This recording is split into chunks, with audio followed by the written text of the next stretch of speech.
In the previous video, we had learnt that microscopic organisms are not visible to naked eye. They survive in all kinds of environment, ranging from ice-cold climate to hot springs, deserts or marshy lands. They are found everywhere around us, in air, water, soil and even inside the bodies of plants and animals. They may be unicellular, multicellular and they have four main groups: bacteria, protozoa, algae and fungi. The term microbes always reminds us diseases. But hey children, let us understand that there are many microbes which are friendly to us. So today we are going to look into the uses of microorganisms. The first use comes through our kitchen.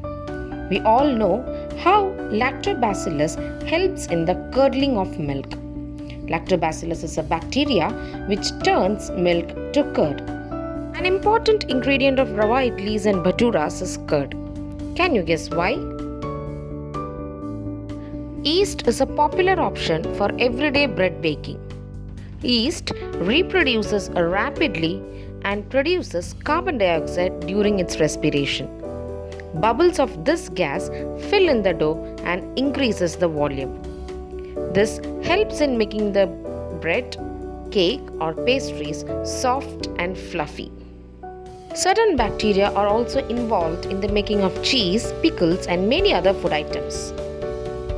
In the large-scale production of alcohol, wine and acetic acid, microorganisms have a very specific role. The same microorganism yeast is used in the commercial production of alcohol and wine. For this, yeast is grown on natural sugars present in grains like barley, wheat, rice, crushed fruit juices, etc. The sugar is converted into alcohol. This process of conversion of sugar into alcohol is known as fermentation. Louis Pasteur discovered fermentation in the year 1857. Let us look at the role of microorganisms in the field of medicines. Microorganisms are used in the preparation of antibiotics. Antibiotics, which is also known as antibacterial, are medications which destroy or slow down the growth of bacteria. They are not effective for viral infections but are effective only for bacterial infections. Some of the medicines like streptomycin, tetracycline, erythromycin are examples of antibiotics. And these antibiotics are usually prepared from fungi and bacteria. Antibiotics are even mixed with the field of livestock and poultry to check microbial infection in animals. It is also used to control many plant diseases. Antibiotics are delivered into our body in the form of capsules or injections. Remember, antibiotics should be taken only on the advice of a qualified doctor. Also, we must complete the course prescribed by the doctor. In 1929, when Alexander Fleming was working on a culture of disease-causing bacteria, he observed that the presence of a green mold prevented the growth of bacteria. From this, the mold penicillin was prepared. Penicillin was the first antibiotic successfully used to treat eye infection. When a disease-carrying microbe enters into our body, the body fights the invader and produces antibodies. The body also remembers how to fight the microbe if it enters again.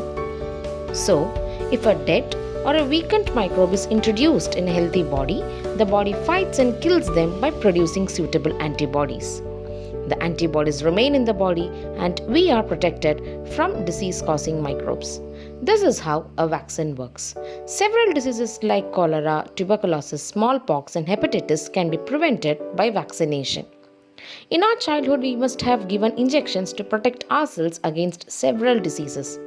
It is essential to take all the vaccines available in the nearby hospitals at the appropriate time. Polio drops given to children are actually a vaccine. This shows how important microorganisms are in the field of medicine. Let us look how microorganism helps in agriculture. Some bacteria and blue-green algae fix nitrogen from the atmosphere to enrich soil with nitrogen and increase its fertility. These microbes are commonly known as biological nitrogen fixers. Recall that Rhizobium bacteria lives in the root nodules of leguminous plants like beans and peas. This has a symbiotic relationship. This rhizobium helps in fixation of atmospheric nitrogen into the soil. Similar to rhizobium, blue-green algae also fix nitrogen into the soil and enrich the soil fertility. Large amount of dead organic matter in the form of decaying plants and animals disappear from the ground after some days. This is because microorganisms decompose the dead organic waste of plants and animals, converting them into simpler substances.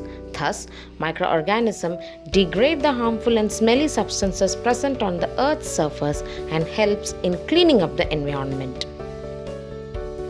Oh my god! That means microorganisms are so useful to us. But hey, wait, there are some microorganisms that are harmful to us also, which we will discuss in the next video. Meanwhile, please subscribe this channel for more videos.